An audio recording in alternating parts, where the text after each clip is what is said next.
Vamos lá, deixa eu ver. Vamos fazer um simulado do Detran.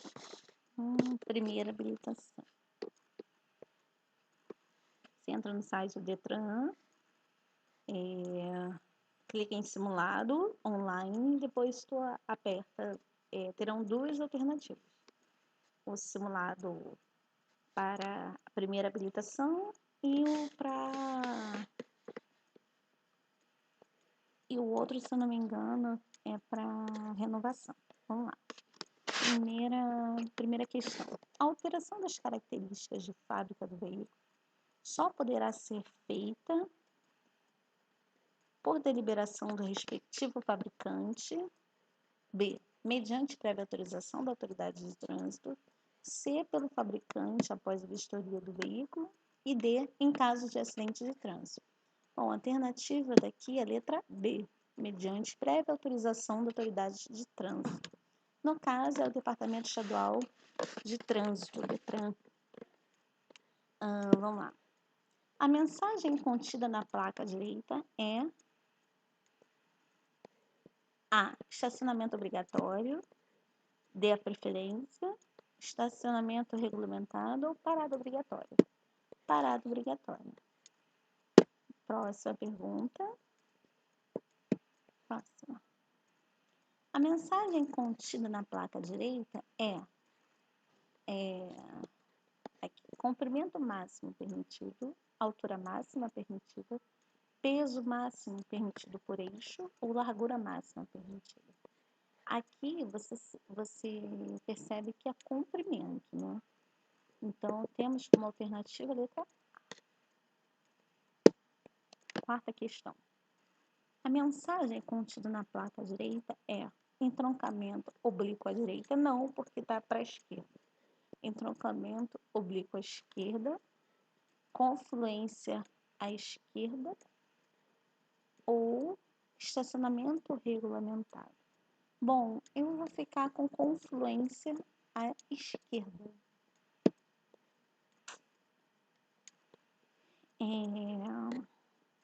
Não tenho certeza. Não sei se é um troncamento ou confluência. Eu acho que é confluência.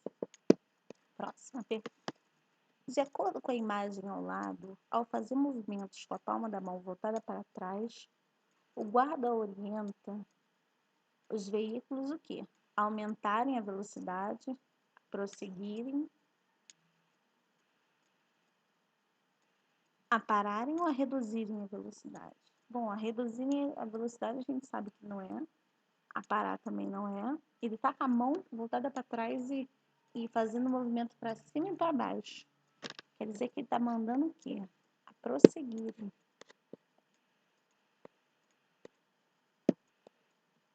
Dois silvos breves emitidos pelo agente da autoridade de trânsito significam o quê?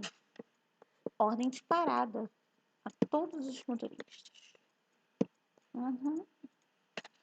Em uma via sem ciclovia nem acostamento, um ciclista trafega do lado direito da pista, no mesmo sentido de circulação dos veículos.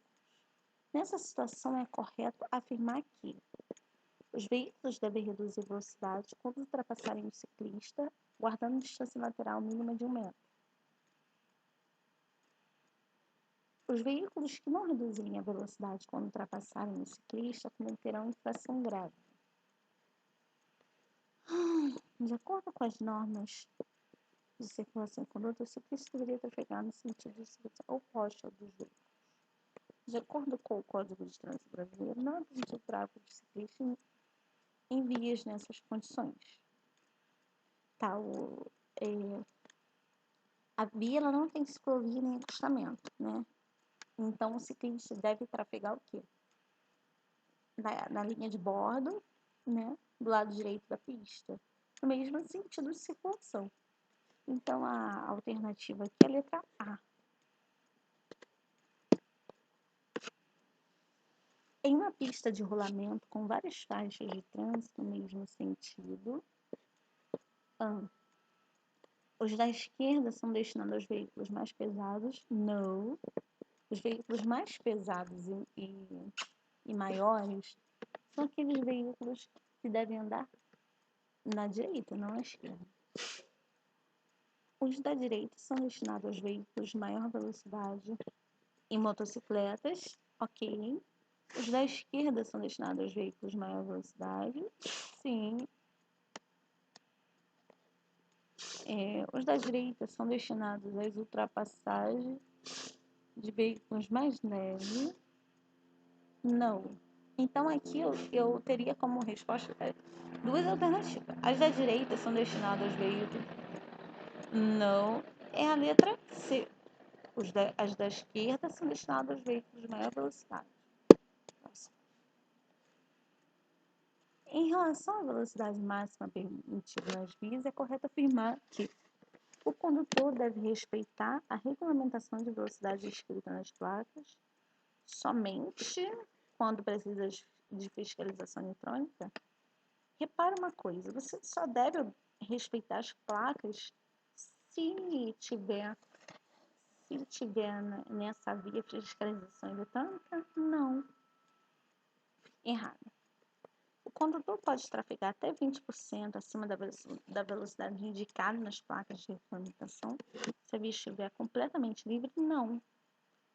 O condutor pode trafegar na velocidade que julgar mais conveniente em vias onde não há placas de regulamentação de velocidade?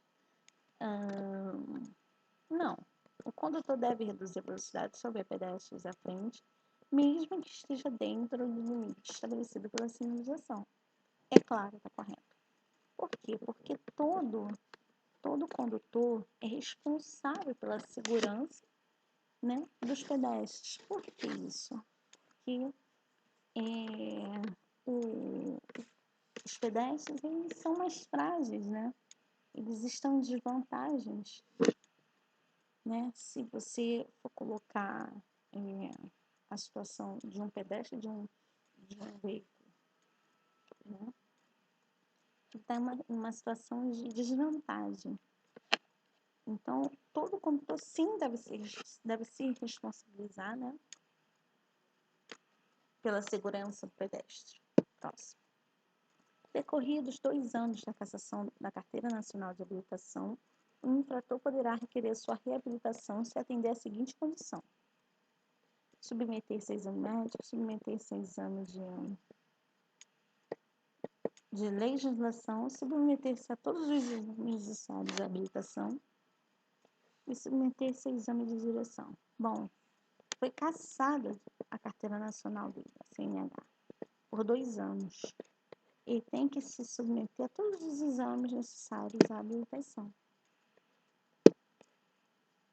Ao condutor que não transitar com velocidade segura próxima à movimentação de pedestres, será aplicada a penalidade de quê? Penalidade, gente. A apreensão da CNH não é penalidade, a apreensão é medida administrativa. Multas é penalidade, só que a apreensão do veículo não, medida administrativa. A advertência é penalidade. Mas no caso aqui, eu vou assinalar a multa. O maior responsável pelos acidentes de trânsito, com certeza, é a conduta do motorista. Se o motorista é aquele cara prudente, que respeita, né, a sua condição, respeita a condição da via, respeita, né, os direitos do outro, que é aquele cara que tem uma visão ampla, né? Ele está conduzindo o veículo defensivamente, ele vai estar, né, sempre preparado nas condições adversas. Então, eu acredito que o maior responsável dos acidentes de trânsito seja a conduta do motorista. Ao efetuar curvas em rodovias são vias rurais pavimentadas. Ao efetuar curvas em rodovias, o que o condutor deve fazer? Ele deve reduzir a velocidade antes da curva, acelerando gradativamente? Sim, por quê? Ele não pode frear durante a curva por causa da força centrífuga. A força centrífuga, quando a gente estuda em física, estuda física, a gente sabe que é uma força que empurra o carro para fora da pista. E a força centrípeta, ele joga o carro para dentro da pista. Entendeu? Então, frear durante a curva não é indicado, porque o carro ele pode perder o controle, a gente pode perder o controle do carro. A gente não pode acelerar antes da curva, porque a gente pode até reduzir a velocidade antes da curva, mas acelerar antes, você vai passar pela curva numa velocidade muito rápida, tenho certeza. Aumentar o poder de tração nas rodas, não tem nada a ver. Frear durante a curva para evitar a ação da força centrífuga, pelo contrário. Frear antes e acelerar para evitar essa ação dessa força, né? Mudar de marcha com as duas mãos no volante para não perder o controle do carro. Mudar de marcha passando para maior. Não. Próxima pergunta.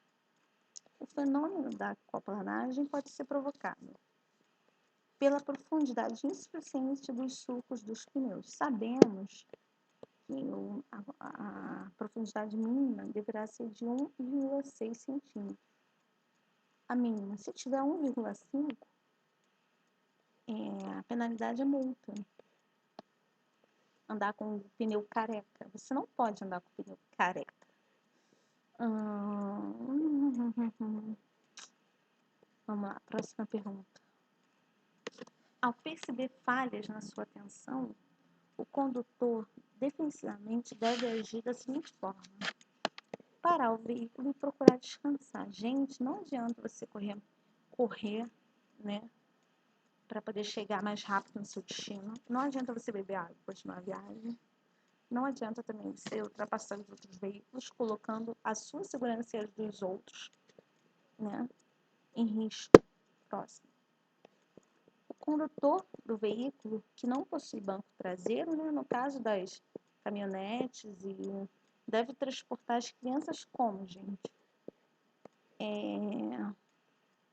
As crianças com idade inferior a 10 anos com dispositivos de retenção e cinto de segurança. Entendeu? Não é porque o carro não tem um centro traseiro, não tem um banco traseiro, que você vai transportar a criança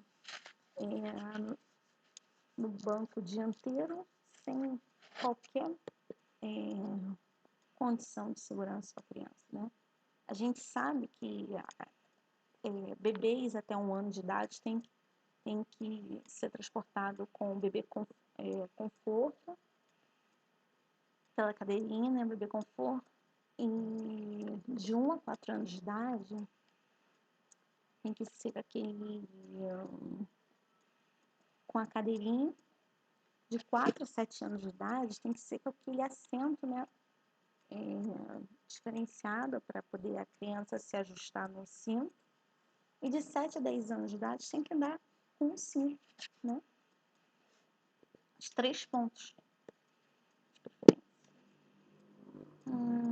Uma conduta segura no trânsito é trafegar como? Guardando distância segura somente do veículo que segue à frente? Não. A distância segura ela deverá ser dada para o veículo da frente, veículo dos lados, né? E veículo de trás também.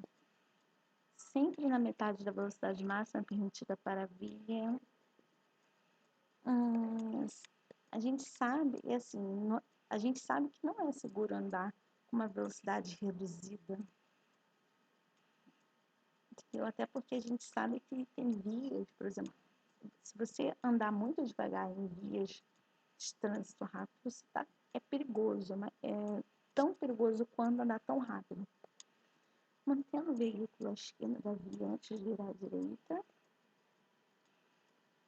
com velocidade reduzida em casos de situações adversas.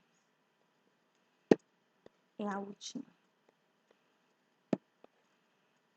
Determinados medicamentos abalam a capacidade de avaliação, reduzem a visão ou até mesmo provocam sonolência. condição adversa, né? Para evitar situações perigosas na condução de veículo, o usuário deste tipo de medicamento deve o quê?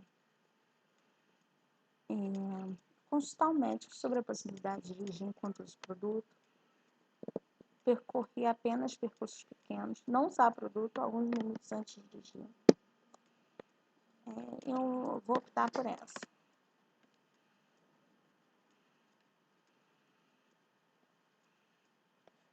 Bem,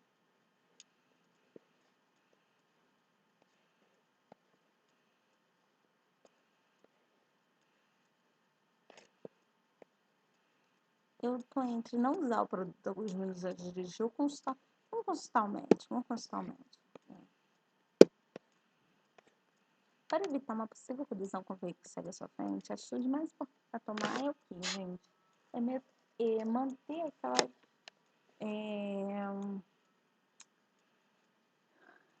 além de manter a distância de segmento, né, aquela distância de segurança, para evitar uma possível colisão com o veículo que segue à sua frente, a atitude é tomar aqui. Você evitar ultrapassar pela esquerda, manter a velocidade constante, conservar esse direito da pista e observar a regra dos 2 segundos. Aqui, observar a regra dos 2 segundos. Nessa regra você mantém, você fica vendo as rodas traseiras do veículo, né? Que te dá uma distância de parada segura, né? Se você observar uma situação de perigo, dá tempo de você fazer aquela freada brusca, né? É a distância de parada. Considere que em uma rodovia de pista dupla, você acaba se envolvendo em um acidente de engavetamento, não sofrendo nenhum tipo de lesão. Como o seu automóvel se encontra atrás demais, o procedimento mais adequado a ser tomado é o quê? Percorrer todos os carros à frente e, se houver vítimas, removê-los imediatamente dos automóveis, engatar a marcha ré, contornar o engavetamento pelo acostamento, seguir viagem com mais cuidado? É fugir, gente? Não. Sair do seu veículo para sinalizar a pista, com certeza. Por quê? Porque se você não sinalizar a pista, você vai estar cometendo outros acidentes. Permanecer no interior do seu veículo até chegar ao policiamento rodoviário, não. Terceira alternativa. Vamos lá, gente. Contrações musculares involuntárias. Olha, você viu isso, eu já sei que convulsões, salivamento, lábios roxos, respiração irregular, convulsão. Enquanto se aguarda socorro especializado para atender a vítima que apresenta queimaduras, o procedimento adequado consiste em aplicar o quê? Em caso de vítima que apresenta queimaduras, compressas de água fria com pano limpo. Não vai botar álcool, nem óleo mineral, nem pomada, né? Nem pasta de dente, pelo amor de Deus, gente. Vamos lá. A vítima de acidentes de trânsito, ela somente pode ser movimentada do local quando o quê, gente? Quando houver risco de vida, né? O carro tiver para explodir, tiver numa ribanceira, né?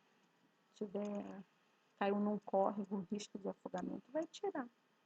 Caso contrário, deixa para um serviço especializado. Em relação à poluição ambiental, todo condutor deve saber que os veículos automotores... Vamos lá. Em relação à poluição ambiental, todo condutor deve saber que os veículos automotores não provocam a poluição, alternativa errada.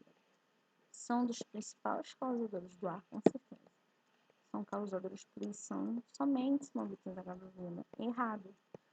Os veículos movidos a GNV, diesel, principalmente diesel, gasolina, são poluidores. Não contribuem significativamente para a poluição sonora. Poluem sim, né? Principalmente quando você tiver com o problema, né, no cano de descarga, né? Tu vê que aquele veículo está com muita fumaça, muito barulho.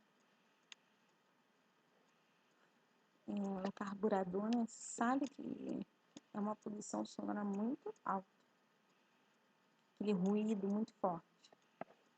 Então, nesse caso, a alternativa B. Próxima questão. Veículos, quando em funcionamento, emitem os seguintes gases. Sabemos que emitem dióxido de carbono e monóxido de carbono. Bom, as consequências do dióxido de carbono é ardência nos olhos, é a hipertensão arterial e náuseas. Correto, gente? Ardência nos olhos e hipertensão? Não. É ardência nos olhos e dificuldade de respirar. Náuseas. Ai, peraí, deixa eu lembrar. Dificuldade de respirar. Ardência nos olhos e náuseas. É isso. E monóxido de carbono, ele traz um distúrbio no sistema nervoso central. Sexta, 26ª. O veículo de carga deve estar devidamente equipado para evitar o quê, gente? O derramamento da carga sobre a via.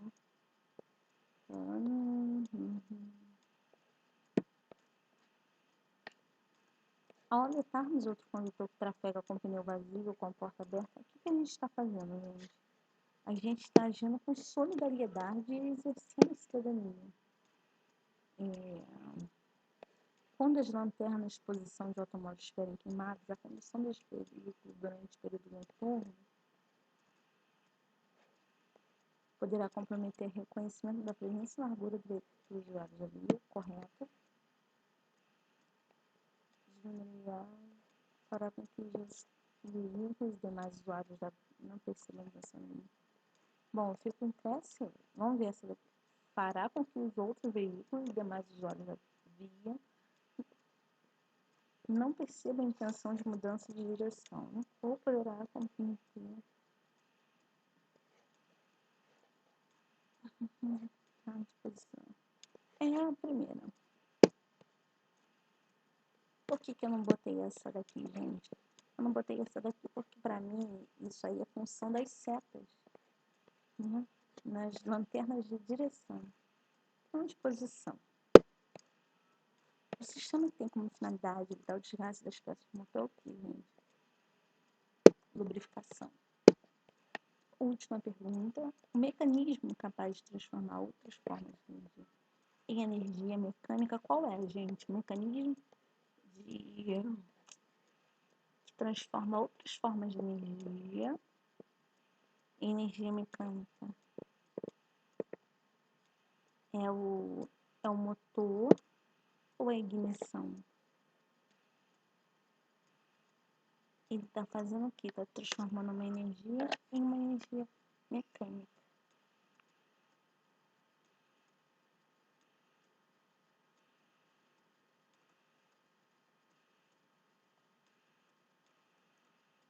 Vapor, ignição, motor, roda. Motor. Vou botar o motor. Vamos corrigir. Ai, meu Deus. Vamos lá. Ai, gente, erramos 2. 4. Tá errado, gente. Vamos lá. Era entroncamento oblíquo à esquerda. Não era confluência. Vamos estudar mais placas de advertência, gente. Tá ok. Vamos na 7ª. Aquela questão das bicicletas, né? Eu marquei que tem que dar uma distância natural mínima de 1 metro. Na verdade, é 1,5 metro. Os veículos que não reduzirem a velocidade quando ultrapassarem os ciclistas cometerão infração grave. É verdade. Então tá aí, gente. A gente vai errando, vou ter que fazer bastante questão. Vou falar sempre isso aqui para vocês. Vamos fazer bastante questões, todo mundo junto, para aprendermos, né, uns com os outros, da importância de vocês errarem aqui no simulado, para que no dia da sua prova você não erre mais. Vamos aprender, vamos estudar, tá bom? Porque não se trata da questão de você passar ou não.